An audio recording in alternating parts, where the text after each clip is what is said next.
el riesgo, se llama. Comercial el riesgo. Y pues ahí nosotros tenemos en el planteamiento las cuentas que van a intervenir en este ejercicio, que son las mismas cuentas con diferente cantidad, ¿no? Y vamos a comenzar con el primer bloque que dijimos que era las ventas netas. Entonces vamos a escribir acá ventas netas, pero sabemos nosotros que para calcular las ventas netas necesitamos primeramente las ventas totales, ¿verdad? Y las ventas totales nosotros las vamos a colocar, fíjese bien, en la columna 3. Columna 3. Ahí vamos a colocar las ventas totales, que para el caso son 675.980.12. Luego a eso dijimos que hay que restarle dos cosas. Primero, las rebajas sobre ventas. Las rebajas sobre ventas en este caso las vamos a escribir en la columna 2, que son 12.987.60. Esas son nuestras rebajas sobre ventas. Y seguidamente vamos a escribir las devoluciones sobre ventas, que para el caso son 7.600.45. Entonces ponemos ventas netas, solo escribimos ahí, lo ponemos en letras más negritas o mayúsculas si usted quiere, lo subrayamos para indicar que ese es un acápite, o sea, es un título sobre el cual o bajo el cual nosotros vamos a hacer ciertos cálculos. Todo aquello que va subrayado, que nosotros subrayamos dentro del estado de resultados, quiere decir de que hay que hacer un proceso de cálculo posterior para poder determinarlo. Eso quiere decir cuando algo va así subrayado. Entonces, vamos a sumar ahora las rebajas más las devoluciones sobre ventas, y ahí nos va a dar, fíjese bien, 20.588.05, que ya le ponemos un signo menos porque vamos a restarlo. Lo vamos a restar de las ventas totales para obtener nuestras ventas netas. Entonces nuestras ventas netas en este caso serían, veamos acá, serían 655.392.07. Ya habíamos explicado en la clase anterior de que se pone, se le llama ventas netas precisamente porque son las ventas reales que hemos hecho. Porque aparentemente hemos vendido 675.000 y algo, pero como han habido rebajas y han habido devoluciones, significa que las ventas reales son 655.392.07. Ese es el primer bloque dentro del estado de resultados. Voy un poquito más rápido porque ya es el segundo ejemplo. Obviamente de este tema van a quedar algunos ejercicios de tarea. Yo se los voy a enviar, creo que el día viernes se los voy a mandar, y ahí mismo les voy a decir en qué fecha me los tienen que entregar. Y esto ya va a ser parte del laboratorio 2, ¿verdad? Esos ejercicios que les deje van a ser parte del laboratorio 2. Digo que parte porque no es totalmente laboratorio. O sea, el laboratorio 1 solo fueron ejercicios del balance porque obviamente era el único tema práctico que habíamos visto. Pero ya para el segundo laboratorio pues hay más material y por lo tanto la cantidad de trabajo crece un poco. Entonces el siguiente bloque se llama costo de ventas. Entonces el costo de ventas, que es el costo de la mercadería que hemos vendido, esa mercadería que hemos vendido en 655.000 y algo, tiene un costo, y a eso se le llama costo de ventas. Entonces, para poder calcular nuestro costo de ventas necesitamos primeramente, fíjese bien, el inventario inicial, que es la cantidad de mercadería que había en existencia al principio del periodo. Con eso arrancamos. Eso lo vamos a escribir en la columna 3. 650.345.56. ¿Por qué en la columna 3 y no en la 2 o en la 1? Porque hay una cuestión de cálculo en cuanto a dónde deben ir cayendo los valores para que puedan ser operados con otras cantidades. Ya más adelante vamos a ver por qué razón el inventario inicial se pone en la columna 3. Luego del inventario inicial, nosotros necesitamos calcular algo que se llama compras netas, que así como hay ventas netas, también hay compras netas, ¿verdad? Entonces, para calcular las compras netas, nosotros necesitamos primeramente las compras. Las compras así, simplemente compras, que prácticamente es el costo del producto así, tal cual lo hemos comprado. Y para el caso, pues tenemos que las compras son 235.677.20.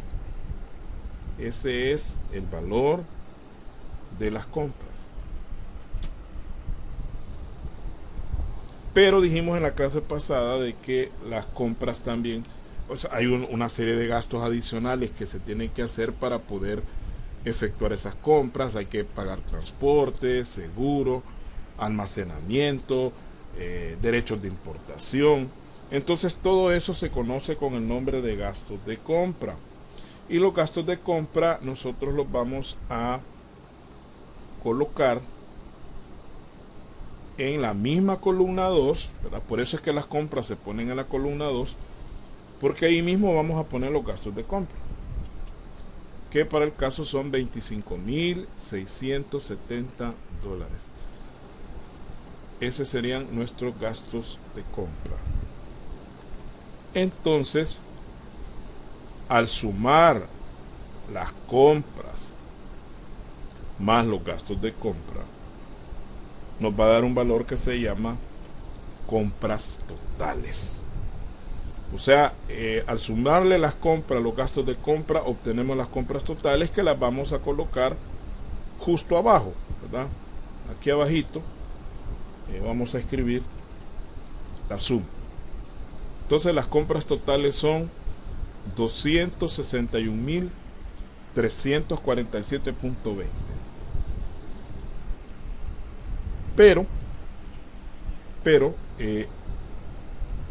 así como las compras, como las ventas totales tuvimos rebajas y devoluciones sobre ventas, entonces igual en las compras tenemos a veces rebajas y a veces devoluciones sobre compras. Entonces las rebajas sobre compras en este caso son $2.300 y las devoluciones son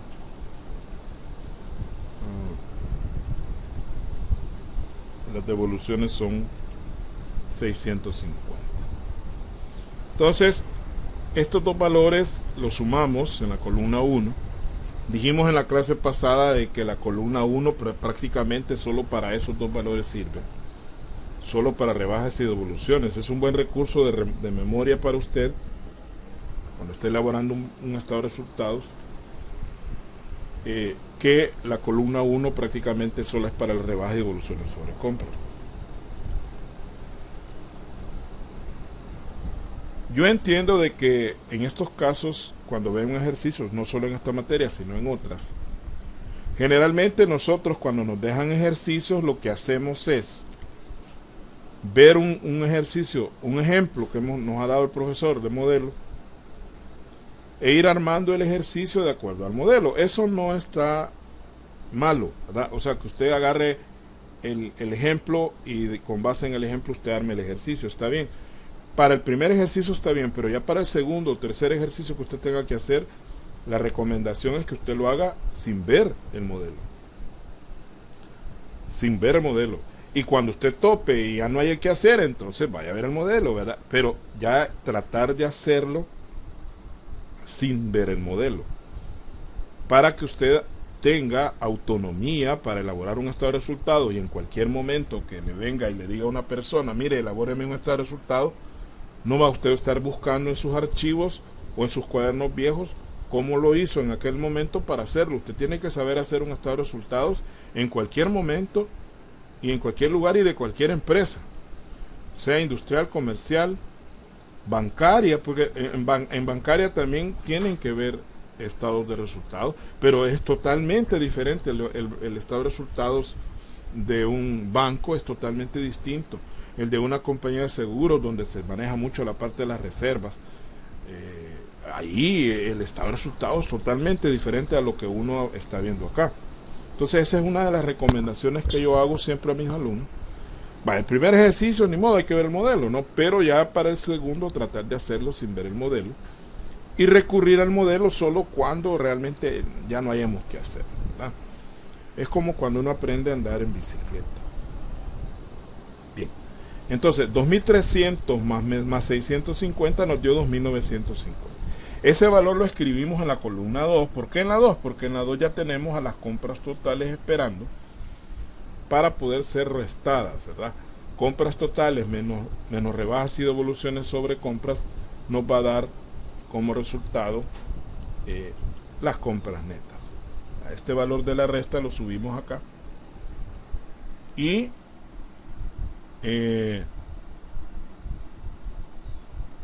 nos da 258.397.20. Quiero aclarar con respecto a los videos porque hay temas similares que estoy dando en contabilidad 1. Entonces siempre recordarles que los videos de nuestra clase comienzan con la palabra con 6, ¿verdad? Con 6, y hay otros que empiezan con 1. Son los mismos ejercicios, solo que explicados de diferente manera. En contabilidad 1 yo tengo que explicar de una manera mucho más sencilla para que el alumno me entienda. En este caso usted ya esto ya lo ha visto, ¿verdad? Lo que estamos haciendo es como una especie de repaso para cerrar el paquete de la conta 6. Pero si usted dice voy a ver cómo le explica a los de contabilidad 1, le dice, oye, véalo, no hay problema, ahí está el video, es público y lo puede ver usted o cualquier persona que lo necesite. Si alguien les pregunta si puede ver mis videos, no importa, ¿verdad? Yo no estoy en contra de eso. Recomiéndenme, ¿verdad? Con alguien que usted considere que le puede servir el material que estamos viendo. Bien. Ya que hemos llegado a ese punto, nosotros le vamos a sumar, y por eso es que ¿cómo se llama? ¿Cómo se llama? No sé, me chispote. Bueno, ¿por qué el inventario inicial lo dejamos en la columna 3? Porque ahí vamos a colocar las compras netas y ahora lo que vamos a hacer es sumar. El inventario inicial es toda la mercadería que había al principio, más la mercadería que compramos, que sería estos 258.000. Eso nos da algo que se llama, fíjense bien, mercadería que estuvo disponible. Algunos le llaman mercadería disponible, pero en realidad no es una mercadería disponible, porque a estas alturas del partido, a estas alturas del año, la mercadería disponible es el inventario final. Esta es toda la mercadería, de la que había más la que entró. Entonces es toda la mercadería que pudimos haber vendido. Por eso dice que estuvo disponible, que para el caso serían $908.742.76. Pero como en la bodega no ha quedado totalmente vacía, la bodega siempre queda con algo, entonces a eso se le llama inventario final. Y nuestro inventario final en este caso es de 117.896.32. Ese es el inventario final. Quiere decir que si nosotros a la mercadería que estuvo disponible le restamos el inventario final, eso nos da prácticamente el costo de ventas, o sea, el costo de la mercadería que sí realmente se vendió. Así como le explico a los de Conta 1, yo les digo, bueno, es que usted tenía 10 camisas al principio, ¿verdad? Compró 20 camisas, ¿verdad? Entonces usted tenía 10 camisas, compró 20. ¿Cuántas camisas tuvo o llegó a tener? 30, ¿verdad?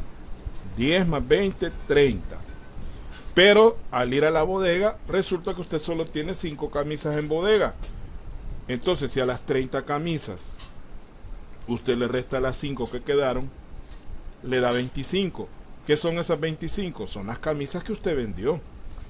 Mire, y si alguien se robó una, bueno, eso se determina posteriormente, pero de acuerdo a la fórmula, esas 25 camisas son las que usted vendió, ¿verdad? o en todo caso son las camisas que salieron de la bodega porque ya no están ahí. Entonces asumimos que esas 25 camisas se vendieron. Ahora, se pudieron haber robado, eso ya es otro detalle, ¿no? Que aquí no lo vamos a manejar. De hecho, los inventarios son una de las estrategias que utilizan algunos empresarios evasores para lograr su objetivo, ¿no? Por ejemplo, si nosotros queremos que el costo de ventas aparezca más grande de lo que es, entonces reducimos el inventario final. Al reducir el inventario final, de manera artificial obviamente, nosotros sabemos que hay una cantidad de producto, pero nosotros bajamos el valor, hacemos como que es más chiquito. Entonces hacemos que el costo de venta crezca, y al crecer el costo de venta la utilidad se reduce, porque al haber más costo la utilidad va a ser menor y entonces vamos a pagar menos impuestos. Esa es una estrategia que utilizan muchos comerciantes, disque para librarse de pagar, o sea, lograr pagar menos impuestos. Al final, y eso ya lo dije yo en la clase pasada, eso es arriesgarse a una multa, al cierre del negocio o aún hasta ir preso. Entonces, a veces no vale la pena hacer esos movimientos porque al final siempre los van a descubrir. Porque luego llega una auditoría, verifican el inventario, hacen un rastreo del movimiento del inventario y ahí descubren que hay parte del inventario que no ha sido declarado. Entonces ahí ya nos cae multa y otro tipo de problemas mucho más graves. Entonces el costo de venta sería entonces en todo caso 908,000 menos 117,000 y algo ahí, y eso nos da un costo de venta de 790,846,44. De entrada, nosotros podemos observar que las ventas son menores que el costo de ventas. ¿Qué significa eso? Eso significa que nosotros estamos vendiendo el producto por debajo de lo que nos costó, ¿verdad? Entonces, al venderlo por debajo de lo que nos costó, estamos perdiendo. Estamos perdiendo. Ahora, ¿cuánto hemos perdido? Fíjese bien, y aquí empieza la cosa a cambiar de dinámica, porque nos va a dar acá una pérdida en ventas, ahí debe decir en ventas, de menos 135,454,37 dólares. Eso hemos perdido. Y eso se llama pérdida en ventas. Y tiene signo negativo. Ojo con la ley de los signos, ¿verdad?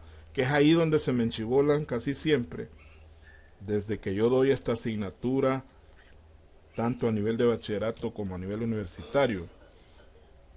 Estamos hablando de que yo tengo de dar esta materia a nivel de bachillerato pues 35 años y a nivel universitario pues cerca de 27 años. Entonces es bastante tiempo y ahí he podido observar ese problema de la ley de los signos. Hoy con el Excel como que se facilita, pero ni tanto. A veces cometemos errores en el mismo Excel. Vamos a continuar. Entonces ya llegamos a este punto y seguimos con los gastos de operación. Porque el hecho que haya pérdida no quiere decir que no hay gastos. O sea, los gastos siempre se dan, porque cuando nos venimos a dar cuenta de que hay pérdida, los gastos ya se hicieron. En todo caso, hay gastos que no se pueden eludir, ¿verdad? Cuando yo doy costeo directo, ahí les explico yo que hay costos que se llaman comprometidos y hay otros costos que se llaman discrecionales. Los costos comprometidos son aquellos que usted no se los puede quitar, ¿verdad? Por más que haga. El caso de los salarios del personal, eso usted no se lo puede quitar, al menos no en el corto plazo. Se puede ser que para siguientes años usted despida personal y rebaje los gastos, pero en el momento que el personal está ahí trabajando, usted no le puede quitar el salario. Mientras que hay otros gastos que sí se pueden de alguna manera modificar o se pueden evitar en algunos casos, porque son gastos que no están comprometidos. Por ejemplo, usted pensaba, digamos que en las oficinas, en su oficina no hay aire acondicionado. Entonces usted quiere mejorar las condiciones y ponerles aire acondicionado, lo cual significa una inversión y aparte también hay gastos que hay que hacer. Pero si usted dice, bueno, no me alcanza ahorita la cobija, lo voy a hacer hasta después hasta el otro año, es un gasto discrecional porque usted si quiere lo hace y si no, pues no lo hace. A menos que usted tenga una bodega y esa bodega requiera refrigeración, por ejemplo, y que haya llegado el Ministerio de Salud y le diga, bueno, o pone aquí, bueno, en este caso no sería aire acondicionado, sino que congeladores. Si no pone los congeladores, pues le vamos a poner una multa, le vamos a cerrar la bodega, ¿no? Entonces ahí ya no es discrecional, el gasto se vuelve comprometido porque ya hay una obligación legal de hacerlo. Entonces, así como se analizan los gastos. Entonces, acá tenemos que gastos de distribución, que dije yo en la teoría también, es lo mismo que los gastos de venta. Entonces, tenemos 365.450.35 de gastos de distribución. Y de gastos de administración tenemos, fíjese bien, $112.560.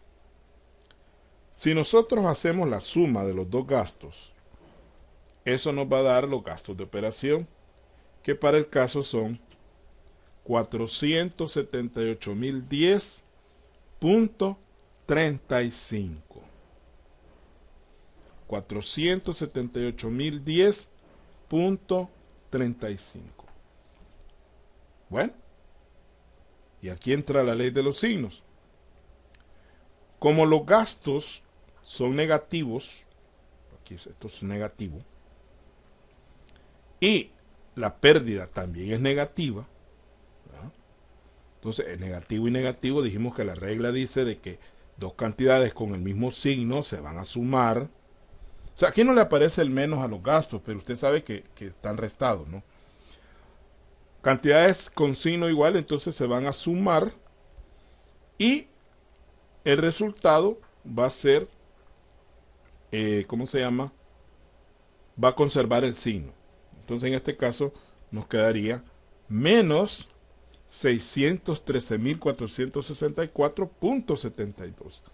O sea, la pérdida que traemos la sumamos al gasto y en todo caso sigue siendo pérdida. Ese es el otro detalle. Sigue siendo pérdida porque sigue siendo negativa. Y aún mucho más grande de la pérdida original. ¿Verdad? Menos $613.464.72 pérdida de operación. Correcto. Ya aplicamos la ley de los signos. Pero luego vienen los resultados financieros que nosotros dijimos la vez pasada, pues son los intereses. Tanto los intereses que la empresa recibe como los intereses que la empresa paga, ¿no? Por préstamos y otro tipo de financiamiento que puede haber recibido. Y que siempre primero van los ingresos o productos, como también se les llama, y después van los gastos. No se olvide de eso, primero los productos y después los gastos. Entonces acá tenemos productos financieros que son de 367.80. Esos son los intereses que la empresa ha recibido por intereses y otro tipo de valores que tienen que ver con inversiones que la empresa ha hecho. Pero los gastos financieros son 1.890.74. Entonces claramente observamos que los productos financieros son menores que los gastos.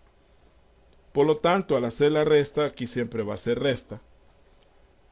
Restamos productos menos gastos y nos va a dar una diferencia de menos 1.522.94.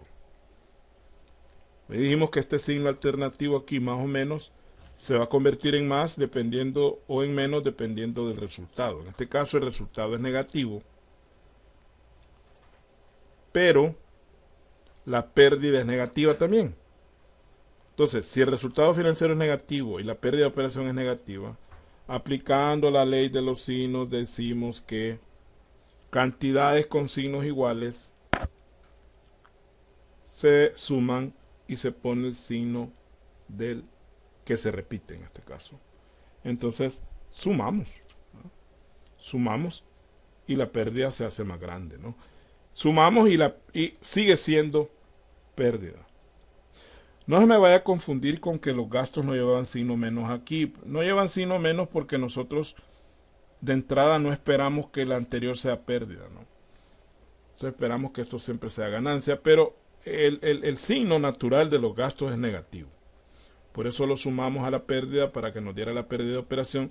Y ahora, como el resultado financiero también es negativo, entonces lo sumamos y nos da, ¿qué nos da? Bueno, nos da pérdida después de intereses. Sigue siendo pérdida. La pérdida se va haciendo más grande. El hoyo se va haciendo más grande. Y a veces cuando se ve en análisis de estados financieros estas situaciones, a mí me ha pasado, bueno, les dejo ahí en análisis, yo utilizo la figura del FODA, que es una figura administrativa, que son las fortalezas, oportunidades, debilidades y amenazas. Y entonces a través del FODA yo les digo a los alumnos, mire, de acuerdo a lo que usted ha visto, qué soluciones me puede plantear para resolver. Pero a veces me dan soluciones que son bastante obvias.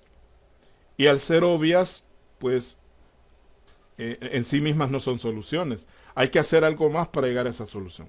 Por ejemplo, una de las soluciones que casi la mayoría de los alumnos ponen es incrementar las ventas. Sí, eso es obvio. Es una solución obvia. Si yo incremento mis ventas, probablemente y muy probablemente yo voy a mejorar yo voy a pasar de una pérdida, voy a pasar a una ganancia. Pues sí, pero la pregunta es ¿cómo va a lograr usted hacerlo? O sea, en sí misma vender más no es una solución, porque para lograr vender más no es por arte de magia, ¿verdad? No es como que usted le diga a alguien, mira, moveme ese mueble de aquí para allá y yo muevo el mueble. Pues eso es sencillo, o sea, pero vender más no es así nomás que solo porque yo lo quiera hacer. Entonces, ¿qué hay detrás de vender más? Bueno, un montón de cosas. Y ahí es donde empieza el alumno a tener que devanarse los sesos, como decimos vulgarmente en El Salvador, para encontrar una solución. ¿Cómo puedo hacer? Vaya, vender más, correcto, pero ¿cómo puedo yo hacer para lograrlo? Y ahí empieza la parte de mercadeo, ¿verdad? Por ejemplo, mejorar la publicidad de alguna manera, pero explicar cómo se va a mejorar la publicidad, qué vamos a hacer, vamos a poner anuncios en radio, en televisión, redes sociales, o vamos a dar promociones, qué tipo de promociones vamos a dar, vamos a vender docenas de 13, o llamadas también docenas de fraile, así le llaman a las docenas de 13, que es una estrategia de venta, ¿no? Usted vende 12 cosas y regala una, aparentemente, ¿no? Para que la persona sienta que usted le está haciendo un favor. Son las docenas de fraile. Entonces, es de ir desglosando ya en un caso práctico de una empresa, porque usted no le va a llegar a decir al empresario, mire, ya encontramos la solución a su problema. Ajá, a ver, licenciado, ¿qué es lo que han descubierto? Mira, ¿qué hemos descubierto? Que aquí para resolver este problema, esta pérdida, hay que vender más. Uy, le van a aplaudir, ¿verdad? Porque descubrió la orilla azul de la basílica. No. Las soluciones tienen que ser más concretas. Esas soluciones de vender más, gastar menos, se oyen bonitas, pero esas soluciones están lejos de ser una solución viable. O sea, en el sentido de que para lograrlo hay que hacer otras cosas. A eso me refiero. Hay que ser muy específico y concreto. Fíjense que ahorita estoy asesorando un grupo de ahí de la Universidad Don Bosco y es sobre un proyecto en la materia de análisis, ¿cómo es? Gestión de proyectos, así le llaman ahí. Allá en la U se llama para formulación y evaluación de proyectos. Y es un proyecto de una empresa que fabrica suero oral, ¿verdad? Así como el Oralite, Pedialite, que son sueros orales. Y al ver el esquema del proyecto que hay que elaborar, que hay que armar, ahí es donde uno dice, bueno, puedo poner, el objetivo es vender tantas botellitas de suero más. O sea, 1000 botellitas más de 500 miligramos. Pues sí, pero ¿cómo voy a lograr yo que la empresa logre vender esa cantidad? ¿Tendrá la cantidad? Primero hay que pensar, ¿tendrá la capacidad instalada la empresa para poder generar esas 1000 botellitas extras? Es una pregunta. De esa pregunta se van a ir desglosando otras preguntas más. Entonces es como un árbol, ellos le llaman árbol de objetivos, donde hay un tronco que es el problema y de ese problema hay que sacar las ramas y los frutos que son los objetivos. Entonces es bien interesante, está bien bonito el proyecto, un poco ambicioso, complicado, ¿verdad? Porque no solo es describir cualquier cosa, hay que justificar luego, ellas van a hacer una defensa y ellos tienen que justificarle a la docente por qué razón este objetivo y cómo lo piensan lograr, ¿verdad? Porque las cosas no se logran por arte de magia. Y en todo caso no deja de ser un proyecto teórico, pues eminentemente teórico. ¿Verdad? Lo que yo estoy haciendo ahorita es recopilando información sobre el proceso porque yo no conozco cómo funciona un laboratorio, porque son laboratorios farmacéuticos los que deben elaborar esto. O sea, los sueros no los puede elaborar cualquier fábrica, sino que tiene que hacerlo un laboratorio. Ahora, si es Gatorade o es Powerade, esas son bebidas energéticas, bebidas rehidratantes, pero no llegan al concepto de suero. El suero es algo más de tipo medicinal o farmacéutico. Estoy investigando porque no puedo tampoco inventar cosas que yo no conozco. Yo debo conocer de primera mano cómo funciona el proceso de elaboración de los sueros. Tengo que investigar cómo es que la empresa hace llegar el suero a los mercados, cómo hace para hacerlo llegar a la farmacia, a los supermercados para que la gente los compre. Todo eso yo lo tengo que investigar para poder hacer un proyecto adecuado a la realidad. Si no, estoy dándome paja yo solo. Hay que tener cuidado con eso. Entonces, después de esto, nosotros vimos la clase pasada que vienen las partidas extraordinarias. Y en este caso, las partidas extraordinarias tenemos dos. Los otros productos, o también llamados otros ingresos, que para el caso son 7,000 pesos. Siempre van los productos primero y los gastos después. No se olvide de ese detalle. Le digo esto porque cuando yo empezaba a enseñar el estado de resultados, yo les daba una regla bien tontita, no tonta porque no era tonta, sino que una regla complicada a los alumnos y decía, mire, entre los ingresos o productos y los gastos usted debe ver cuál es el mayor. Y el mayor va primero siempre, le decía. Y ponga el mayor primero y el menor después. Y luego los complicaba a la hora de restar o sumar. Entonces no es así. La regla en contabilidad es que en todo análisis que usted haga de cualquier tipo y donde hayan ingresos y hayan gastos, ojo con esta regla, siempre los ingresos se ponen primero y los gastos después. O, en su caso, las utilidades van primero y las pérdidas van después. Siempre es así. Nunca al revés. Es decir, siempre los ingresos deben ir primero y luego los gastos. Por lógica, ¿no? Y para los otros gastos, en este caso, tenemos 4,500. Entonces, aquí observamos que los productos son mayores a los gastos. Entonces, al hacer la resta, nos va a dar una cantidad positiva de $2,500. Me parece conocida la del ejercicio anterior. Pero, fíjense bien, como los productos son mayores a los gastos, esa diferencia entonces tiene signo positivo. Es positiva, tiene signo más. Por lo tanto, fíjense bien, al aplicar la ley de los signos, decimos, son dos cantidades con signos diferentes. Esta es positiva y esta es negativa. La regla es que se van a restar y se va a colocar el signo del mayor. Entonces hacemos la resta normal. Usted no se complique la vida en la calculadora poniéndole menos antes a 614.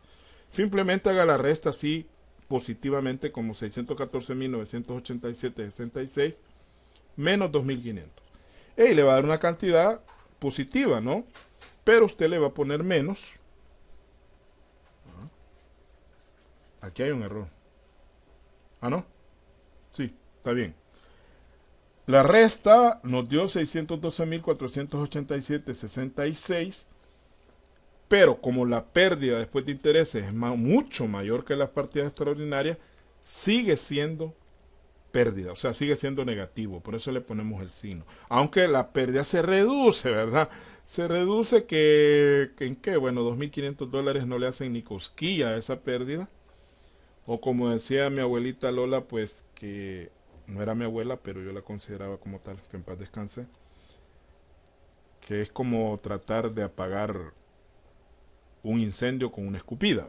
Así más o menos es esa. Uy, mire, pero no fue tan mal, ¿verdad? Mire, la pérdida real no fue de 614,000, fueron 612,000. Qué gran consuelo.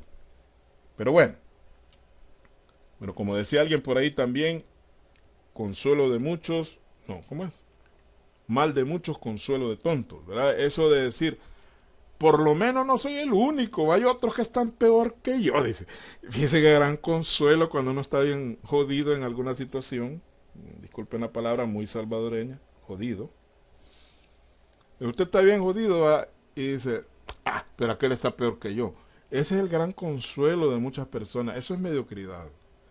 Uno jamás debe justificar lo malo que uno está pasando o lo malo que uno ha hecho con lo malo que pudo haber hecho otra persona.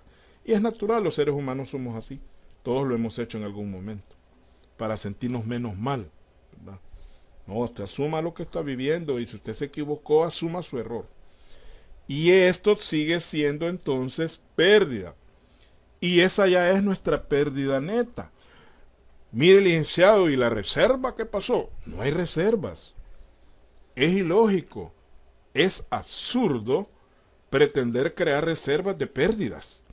Y si ese es un hoyo el que usted tiene ahí, no va a sacar algo de un hoyo, o sea, es un hueco, es algo que le falta, por lo tanto no puede hacer reservas de algo que le falta, ¿verdad?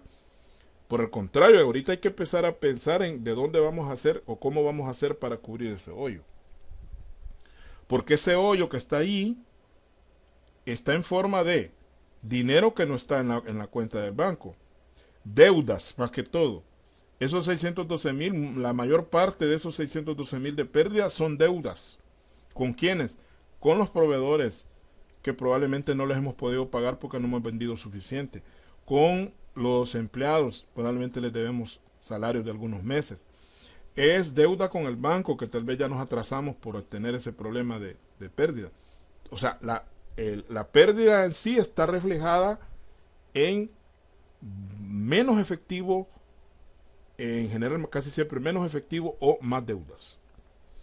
Mire, y el impuesto, con mucha más razón, impuesto tampoco se aplica porque no podemos pagar impuestos sobre pérdida. Las pérdidas no pagan impuestos, por el contrario. Mire, licenciado, entonces como hay pérdida no tenemos obligación de declarar el impuesto sobre la renta. ¿Cómo no? La obligación de declarar es totalmente independiente a si usted tuvo ganancia o tuvo pérdida. Siempre hay que declarar, jóvenes. Sobre todo si es una persona jurídica. En el caso de las personas naturales, pues hay ciertas exenciones de algunas personas que no tienen que hacerlo. Sobre todo cuando no sobrepasan los límites establecidos en ciertas tablas. Pero en el caso de las personas jurídicas siempre hay que declarar, ya sea que haya pérdida o que haya ganancia. Entonces vamos a hacer el receso porque cuando regresemos, como dije en los canales de televisión, cuando regresemos vamos a ver el estado de flujo de efectivo. Por lo menos la parte teórica la vamos a ver hoy y el próximo miércoles ya vamos a ver ejercicios del flujo de efectivo tanto en el método directo como en el método indirecto y luego vamos a ver el estado de cambios en el patrimonio para completar el paquete de 4 estados financieros. Entonces, en este momento son